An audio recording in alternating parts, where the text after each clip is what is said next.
Le dernier chant a terminé par Golgotha. Le Seigneur à Gethsémani. Il y a à la fois la tristesse dans mon cœur, mais il y a aussi l'espérance. À Gethsémani, avant que Jésus ne parte en procès, il a demandé la participation de ses équipiers. Il a demandé la prière. Je voudrais vous demander ce matin de faire allégeance à nouveau au roi des rois. Je voudrais vous associer avec moi dans cette prière, que vous puissiez vous mettre à genoux ou rester debout, qu'importe, ce n'est pas ça, ce n'est pas le visuel, c'est l'état de notre cœur. Seigneur, ce matin, il n'y a aucun procès pour nous dans cette salle, alléluia, puisque le procès a été accompli pour nous jusqu'à la croix. Oh Seigneur, tes équipiers, tes disciples se sont endormis. Oh, nous sommes bien présents dans cette salle, mais es-tu présent dans notre cœur? Esprit Saint, viens à notre secours ce matin. Viens à mon secours. Il n'y a aucun procès ce matin les uns envers les autres. Seigneur, tu nous as donné gratuitement. Tu nous as fait justice. Justice a été rendue. La croix. Alléluia. Je te confie ces bien-aimés ce matin. Nous nous confions dans le creux de ta main. Qui est plus grand que l'autre ici? Personne.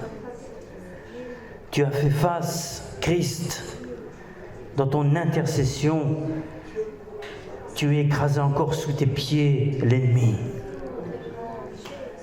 Tu es sorti victorieux, tu es ressuscité. Alléluia. Sois la résurrection ce matin dans nos vies personnelles. Ô Dieu d'Abraham, d'Isaac et de Jacob. Kokara salababa. Pichkana solo kolaba. Yechamara salaka. Kirikara. Élevons la voix ensemble. Élevons la voix. Faisons allégeance à Christ par la puissance du Saint-Esprit. Crions à Dieu, ô Dieu éternel. Ne tiens pas compte de ce qui se passe autour de nous, mais relève-nous, alléluia, par ta grâce. Relève ton Église. Oh,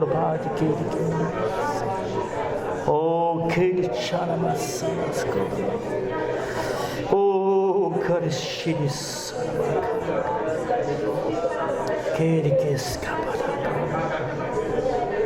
à Golgotha. Amen. Alléluia. Alléluia. Amen. Alléluia. Gloire à Dieu. Amen.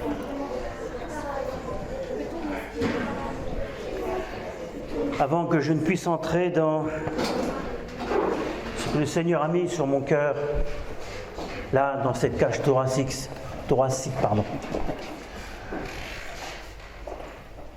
je voudrais vous donner une parole d'encouragement. Au-delà de tous les messages anxiogènes du monde où nous vivons chacun, du cloisonnement bien souvent imposé dans nos maisons, des barrières de sécurité qui peuvent se traduire en manque de liberté, des incertitudes, de l'inconnu qui se présente chaque matin à notre réveil. sachez que Christ regarde son Église, sa famille, comme une pierre précieuse de grande valeur, dont il est la principale angulaire. Chaque membre, engagé de cœur de son peuple, est poli par son amour permanent. Pierre poli présentée au bon Père céleste qui est le nôtre, dans une puissante intercession perpétuelle. Perpétuelle pendant tout le temps de notre existence ici-bas. Depuis des générations, le Saint-Esprit interpelle, avertit, avec tendresse. Il redresse les églises par l'écriture, la voix prophétique et par le conseil des ministères accrédités, validés pour le bien des fidèles et de leur croissance. Mais aujourd'hui, il nous encourage toutes et tous à entretenir, à conserver des liens de la paix, l'unité d'amour et de la joie du salut qui doivent vibrer dans nos entrailles. Les gestes barrières n'excluent pas les regards d'amour et de sollicitude qui nourrissent l'espoir, la foi et l'attente glorieuse de notre Messie. Maranatha. Il revient avec toute sa cohorte céleste. La trompette sonne depuis un certain temps dans le cœur de nos églises. Maranatha. Puissions-nous vivre ces paroles. Je suis longuement travaillé par le Seigneur. Et quelquefois, face à des montagnes de questionnements, de réflexions, d'interrogations, Seigneur, que devient l'Église? Que deviennent les pierres vivantes? La particularité de celle-ci est que toutes et tous, nous ne sommes pas nés spirituellement dans le même berceau, n'est-ce pas? Nous avons différents héritages.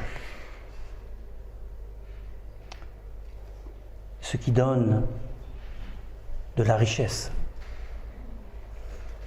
au sein de la communauté. Je dirais même que ces richesses, ces héritages, et à Dieu seul être le juge de nos héritages.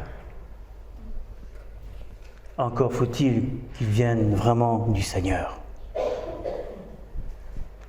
Et Dieu nous demande de vivre cette interdépendance au-delà du masque.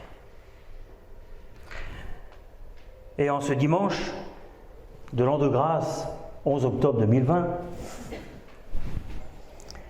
je voudrais partager ce qu'il y a de plus réel et concret aujourd'hui, en évitant de ramasser des copier-collés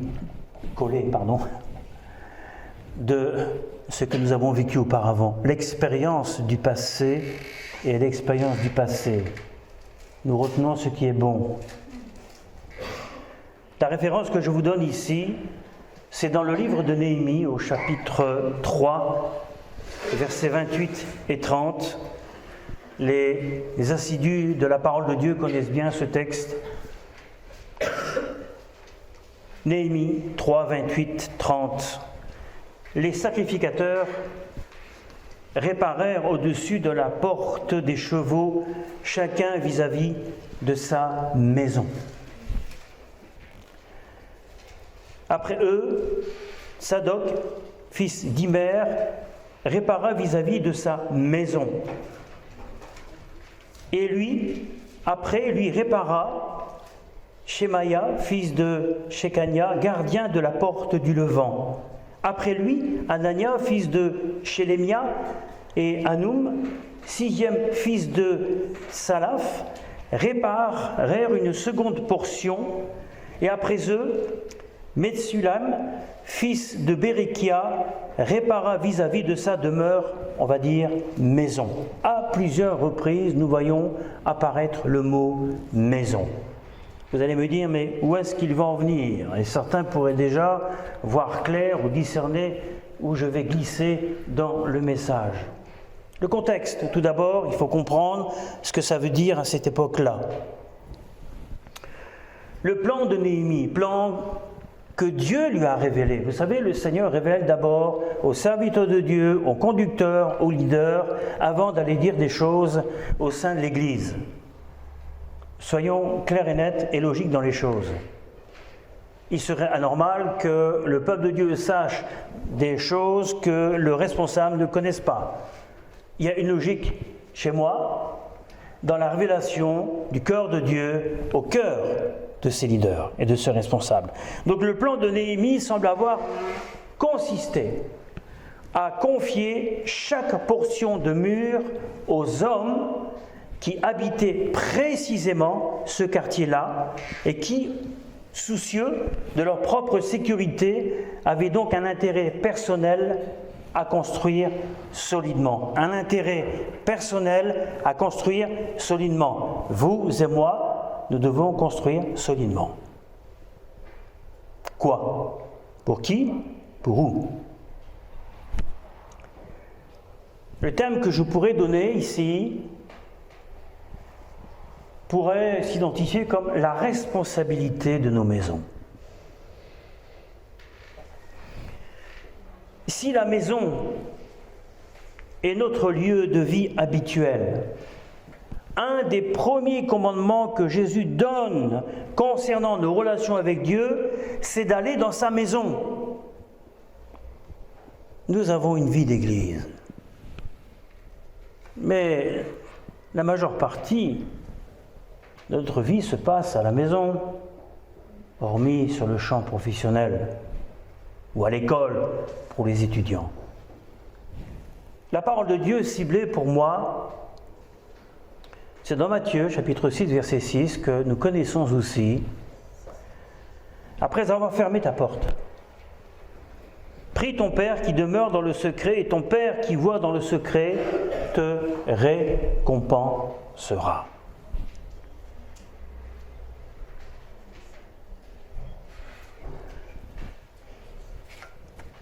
Entre dans ta chambre.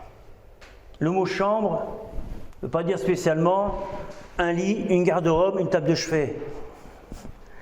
Chambre, à cette époque-là, pouvait dire autre chose. Quelle que soit la pièce, une pièce isolée, à part, entre dans ta pièce. Celle que tu fréquentes le plus. Celle où tu te retrouves avec ton Seigneur. Notre maison, ma maison, c'est le premier rendez-vous avec Dieu. C'est la première rencontre. C'est la première prière de louange ou de supplication. La première fidélité. La première persévérance, c'est dans l'intimité de notre maison qu'il faut le vivre. Nous avons souvent inversé nos raisonnements, nos rôles,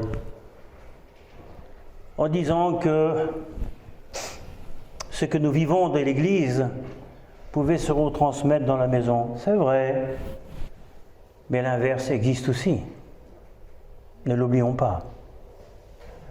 Quand je parcours ce que l'apôtre Paul a dit dans la première lettre aux Corinthiens, au chapitre 3, si vous lisez tout le texte, il nous parle de deux sortes de construction. Je reviens à Néhémie. Néhémie avait donné des conseils, des orientations pour la construction. Et je voudrais quand même que nous puissions comprendre ce matin que le Seigneur continuera à nous donner des orientations pour bien construire au niveau de l'Église. Il y a plusieurs manières. Des constructions solides. Chaque construction, bien-aimée, donne une conséquence. et elle donne des résultats. Bons ou mauvais. Tout ce que nous entendons, tout ce que nous voyons, tout ce que nous vivons actuellement dans les phénomènes de société, au niveau des gouvernements, etc., nous empêchera-t-il de construire? Oui ou non?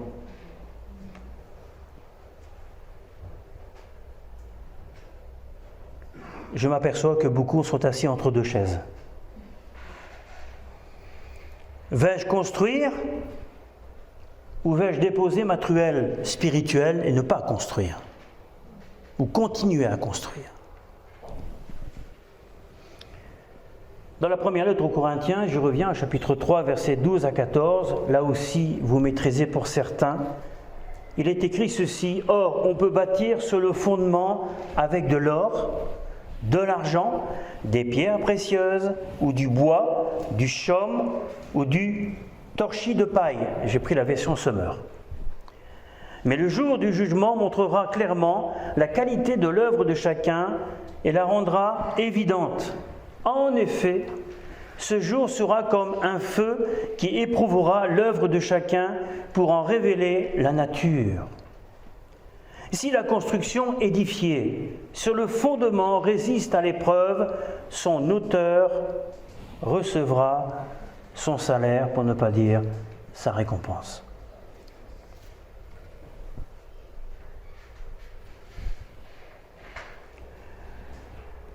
Nous le savons.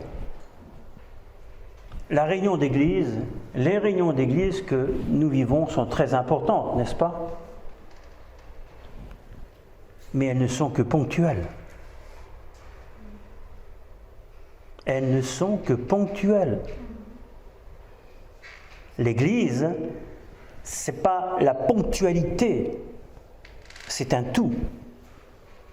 C'est une continuité en dehors et en dedans. Et si nous ne prenons pas garde, cette ponctualité peut devenir simplement, au fil du temps, une simple apparence. Alléluia. Pas pour l'apparence. Alléluia, pour que je comprenne. Nous ne sommes pas appelés à être des façades, ni une apparence. Nous sommes appelés à vivre. Jacques dit des paroles fortes aussi. Il nous rappelle dans le chapitre 2, versets 2 et 4, en prenant un exemple de la vie au quotidien, supposez en effet qu'il entre dans votre assemblée, je vais corriger l'étymologie, puisque nos traductions de Bible en anglais, second et compagnie, ont marqué assemblée, mais en vérité, c'était des synagogues messianiques. Ne l'oublions pas. Ou des maisons. Un homme avec un anneau d'or et un habit magnifique, et qu'il entre aussi un pauvre misérable vêtu. Si tournant vos regards vers celui qui porte l'habit magnifique, vous lui dites « Toi, assieds-toi ici à cette place d'honneur », et si vous dites au pauvre « Toi, tiens-toi là debout », ou bien « Assieds-toi au-dessus de mon marchepied », ne faites-vous pas en vous-même une distinction et ne jugez pas et ne jugez-vous pas, sous l'inspiration de pensées mauvaises.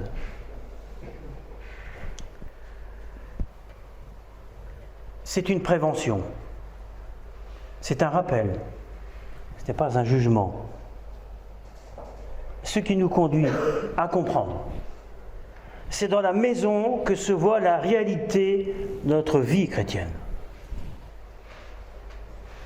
Je ne sais pas si toutes les maisons que nous représentons, nous visitons les uns les autres. Vous savez très bien que quand vous invitez quelqu'un à la maison, vous ferez tout pour que cette personne qui viendra chez vous s'asseoir pour prendre une collation ou bavarder, vous ferez tout pour que la maison soit accueillante. N'est-ce pas? Comme il peut arriver aussi que Par exemple, si une cellule de maison devait se mettre en place, et je l'espère, et que les responsables ou le couple responsable étaient là et sachant qu'ils ont une réunion vers 18, 20 heures ou je ne sais pas encore, et qu'ils doivent préparer leur maison, et s'il s'était passé quelque chose dans la journée entre le couple, des tensions, des difficultés, des échanges de mots, pour ne pas dire des casseroles qui volent, et que le soir, il y a une réunion d'édification, alors, juste un quart d'heure avant, garde à vous, on se met en mode « j'accueille ».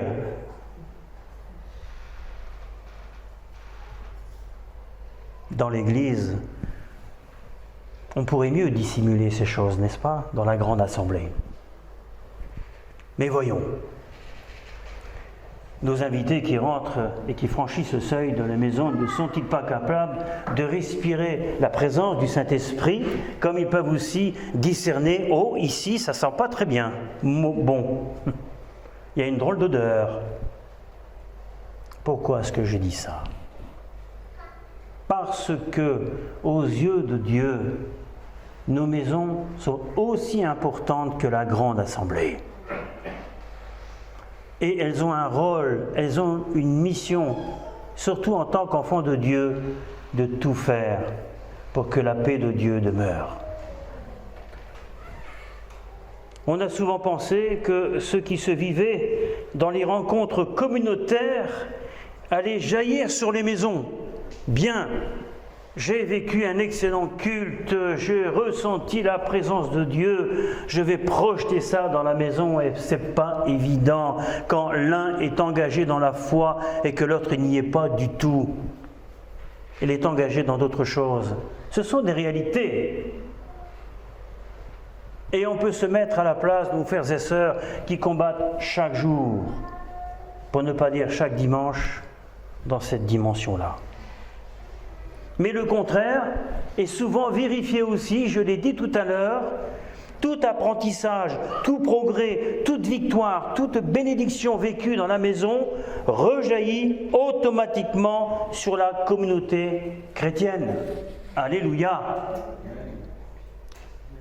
Qu'il est bon, n'est-il pas vrai, frères et sœurs, de voir arriver le dimanche matin des visages réjouis, remplis de l'amour de Dieu, alors quelquefois nous attendons d'avoir un bonjour de quelqu'un, la bise fraternelle, on ne peut pas en parler, ça devient tabou.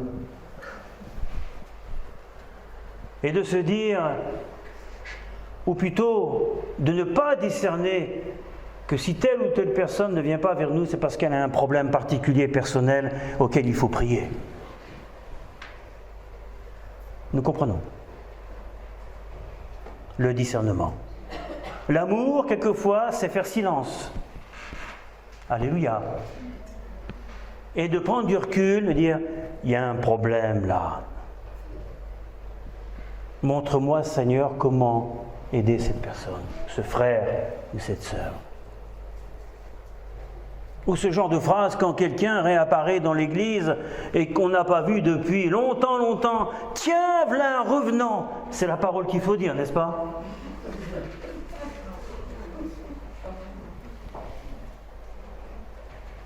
De la délicatesse. De la délicatesse. De même, beaucoup d'empêchements, de blocages, de refus, de problèmes non résolus dans la vie des églises ont leurs racines bien souvent dans les maisons. Problèmes de couple, problèmes non résolus, les familles disséquées, et ces bien-aimés viennent parce que l'église existe. Je suis membre de l'assemblée, membre spirituel, donc je me dois d'être là. Non. Je viens parce que je viens adorer mon Seigneur. Je ne viens pas pour montrer que je marque une présence. Je suis présent. Oh, j'ai accompli mon devoir. Non, je suis un adorateur de Christ et je viens avec mes frères participer à ce sacrifice de louange. Et c'est là qu'il faut les reconnaître. Et il faut reconnaître que quelquefois nous transportons dans nos bagages les soucis de la maison que nous emmenons à l'église. Ça existe. C'est une réalité. Ce n'est pas un péché, c'est une réalité. Attention. Et nous devons user de compassion. Nous devons travailler à cela et nous devons demander l'aide du Seigneur pour que ça soit résolu. Et bien souvent, Dieu va placer au-dessus de l'assemblée les vecteurs principaux qu'on pourrait appeler la repentance, l'obéissance et la foi. Tout ce qui se vit dans les maisons, visible ou secret, influence la vie de l'Église. Ne l'oubliez pas. Les problèmes, comme les bénédictions, tout entre dans l'Église. On ne peut pas échapper à ça. Tout entre dans l'Église. Mais si ça entre dans l'Église, alors je vais tout de suite les déposer au pied de la croix. Mais je ne vais pas les jeter en pâture dans l'Église. Alléluia. Et pour cela, eh bien, oui, il faut savoir dire bonjour. Il faut savoir aller vers son frère, sa sœur, avec discrétion, avec amour. Et celui qui vous entendra vous respectera et gardera cette discrétion. Il y a eu un gros problème qui s'est passé dans la première alliance, dans le livre de Josué, au chapitre 7 et au verset 10 et 13. Conséquence terrible d'avoir laissé entrer au milieu du peuple quelque chose qui ressemblait à un interdit. Victoire sur une bataille, oui, amen. Mais Dieu avait donné des consignes. Ne ramassez pas n'importe quoi dehors pour les mettre sur le tapis de l'église. C'est-à-dire, il est dit ceci, Josué 7, 10, verset 10 et 13. L'Éternel dit à Josué, lève-toi, lève-toi. Pourquoi restes-tu ainsi couché sur ton visage? Israël a péché. Ils ont transgressé mon alliance que je leur ai prescrite. Ils ont pris des choses dévouées par interdit et ils les ont dérobées et ont dissimulé et ils les ont cachées parmi leurs bagages. Aussi, les enfants d'Israël ne peuvent-ils résister à leurs ennemis? Ils tourneront le dos devant leurs ennemis, car ils sont sous l'interdit. Je ne serai plus avec vous si vous ne détruisez pas l'interdit du milieu de vous. Lève-toi, lève-toi, Josué. Sanctifie le peuple. Tu diras, sanctifiez-vous pour demain, car ainsi parle l'Éternel, le Dieu d'Israël. Il y a de l'interdit au milieu de toi, Israël, qui ne pourra résister à tes ennemis jusqu'à ce que vous ayez ôté l'interdit du milieu de vous. Le Seigneur sait. Il sait ce que nous vivons, ce que nous transportons dans nos bagages spirituels, ce que nous tentons quelquefois de cacher dans la maison de Dieu, il sait, mais il attend.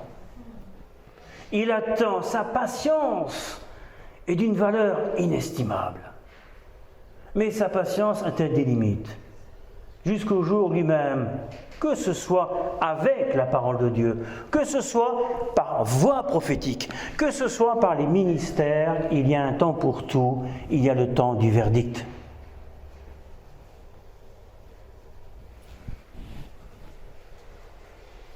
Ne soyons pas étonnés quelquefois quand nous raisonnons comme ceci. « Oh, le Saint-Esprit n'agit plus dans ma vie.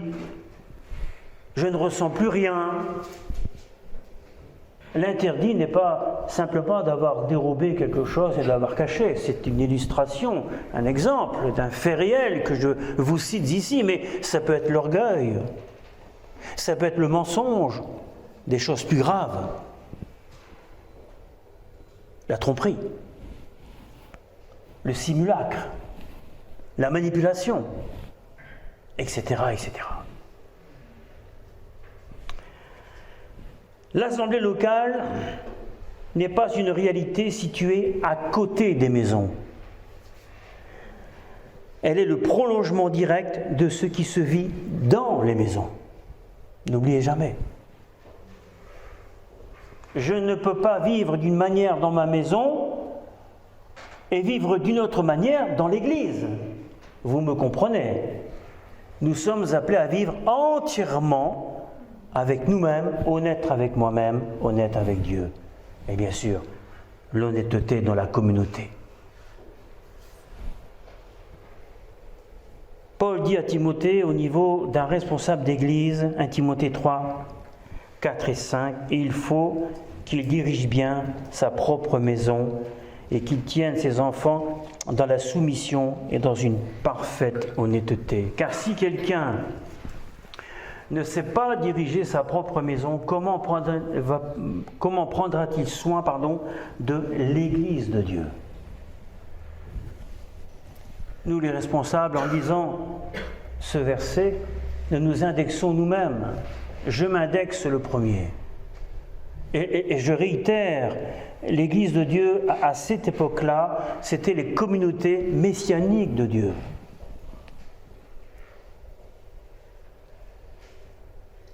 Seigneur,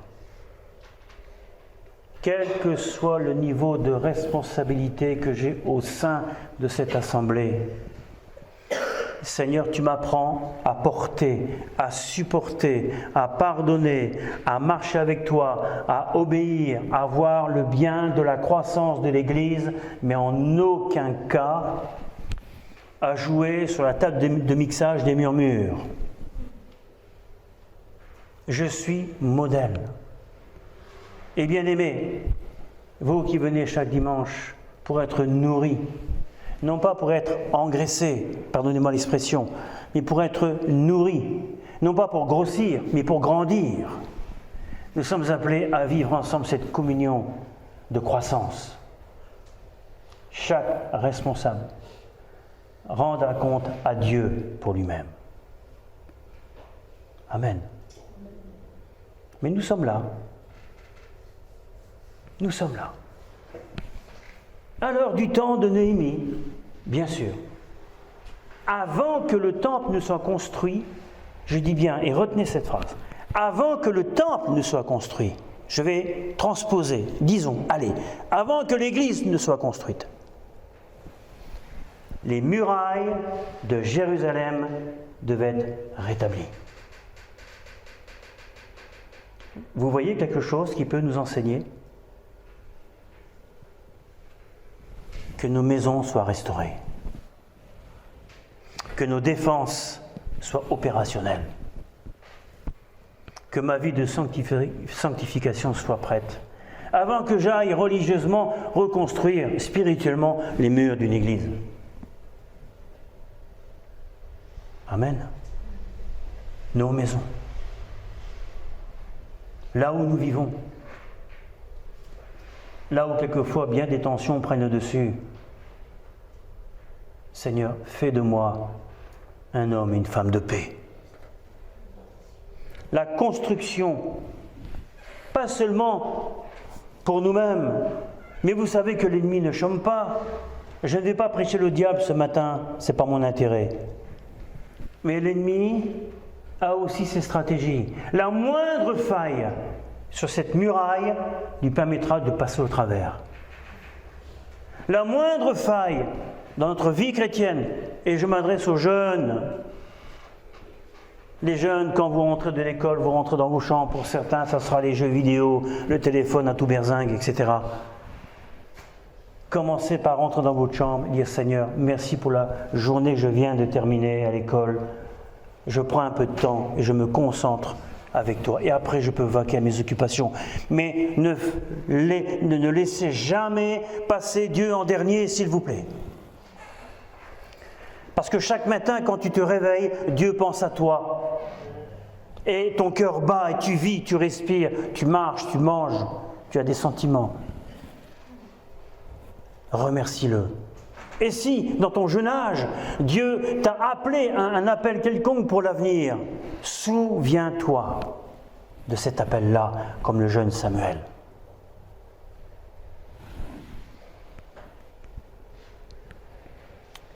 Aujourd'hui, aussi, la vie de l'Église et sa croissance dépendent d'abord de notre comportement dans nos maisons, nos familles et notre environnement. Ces choses sont liées. Merci Seigneur de nous montrer ça. Je vais arriver à la fin de cette méditation.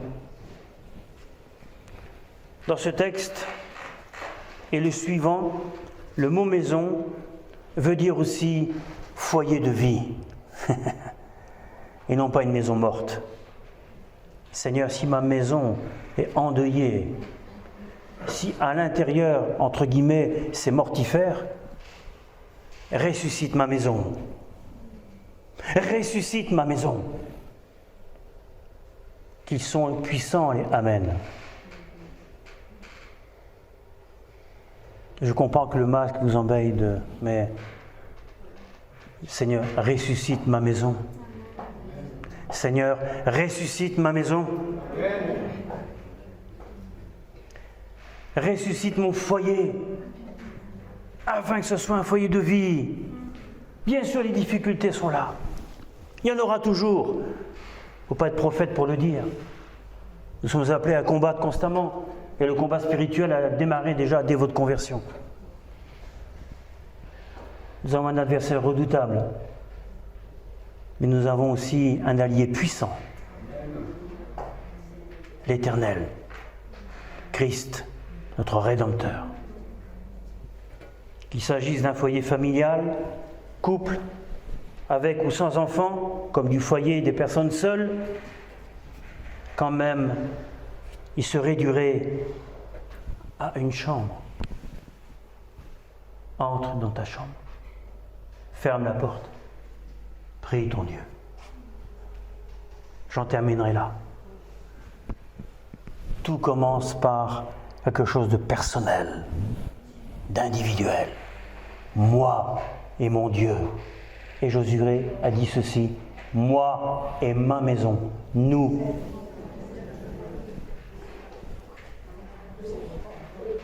Alléluia. Je voudrais vraiment que nous puissions être solidaires ce matin, dans notre fraternité, dans notre marche commune. Oriente-nous. Seigneur, oui, des maisons vont s'ouvrir. C'est incontournable. Les événements extérieurs nous dirigent dans ce sens. Dieu transforme le mal en bien. À nos yeux, nous qui sommes humains, limités avec une montre au poignet, soumis aux informations multiples, aux médias, le Seigneur peut se servir de ces choses comme cela pour orienter l'Assemblée vers une autre dimension. Je rappelle, nos cultes, nos vies d'église sont ponctuelles. La vie d'église dans une maison, c'est autre chose. Demandons au Seigneur qui nous dirige, que Dieu suscite parmi nous des hommes, des femmes, des couples, selon le cœur de l'Éternel, qui vont, entre guillemets, gloire à Dieu, mouiller leur chemise, pour se consacrer à édifier leurs frères et sœurs dans leur maison. Seigneur, est-ce que ma maison est prête? Est-ce que je remplis tous les critères selon ce que la Bible me dit? Est-ce que mes pièces, mes chambres sont en paix? Est-ce que mon couloir d'entrée est en paix? Tout commence là. Est-ce que ma sonnette est sanctifiée quand ils vont sonner? J'extrapole. Mais c'est un tout. Le message est beaucoup plus long que ça, mais j'aborderai une prochaine fois encore les maisons. Parce que c'est mon rôle, ma responsabilité aussi, avec la grâce que Dieu me donne, d'orienter l'Assemblée vers une dimension qui soit en croissance, en édification en fonction de ce que nous vivons, de ce que nous entendons les uns les autres et de ce que la société essaye d'éteindre l'Église. Travaillons à ce que l'Église ne soit pas éteinte. Alléluia. Est-ce que vous êtes d'accord avec moi dans cette dimension-là? Si nous entrons dans cette dimension-là, nous avons quelque chose de très important à faire ensemble. La prière. Nous devons orienter notre prière, notre intercession dans cette ouverture. Une maison qui s'ouvre est une responsabilité importante. Ce n'est pas n'importe quoi et ça ne se fait pas comme ça. Préparation, rencontre, prière bien sûr, du temps, de la patience, de l'écoute et de se faire passer en dernier, s'il vous plaît. Amen. Alléluia. Est-ce que nous pouvons nous lever, bien-aimés? Je voudrais que nous puissions prier ensemble avec assurance, avec foi. Et que chacun dise, Seigneur, soyons honnêtes, j'ai entendu le message, mais ma maison n'est pas prête. Il faut accepter ça. Certains se disent peut-être, moi je suis prêt, mais j'ai besoin de confirmation, je vais mettre des toisons. Mais Dieu parlera à ton cœur. En tout cas, c'est une orientation, c'est une piste que l'Église ouvre. Ce que je vous ai dit ce matin n'est pas nouveau. Bien des maisons sont déjà ouvertes dans d'autres structures, d'autres églises. Il y a déjà des avancées. Je l'ai vécu jadis moi-même, mais par respect, je l'ai dit en début de culte, nous venons tous de différents horizons, avec des expériences diverses. Mais le Seigneur veut mettre ses richesses en commun. Élevons la voix. Seigneur, voilà, ce matin, nous voulons rester dans cette demeure, ta demeure. Tu demeures en nous, Seigneur. Nous sommes nous-mêmes dans des demeures. Alors, viens demeurer dans nos maisons encore plus. Que rien ne freine. Que la sagesse descende d'en haut.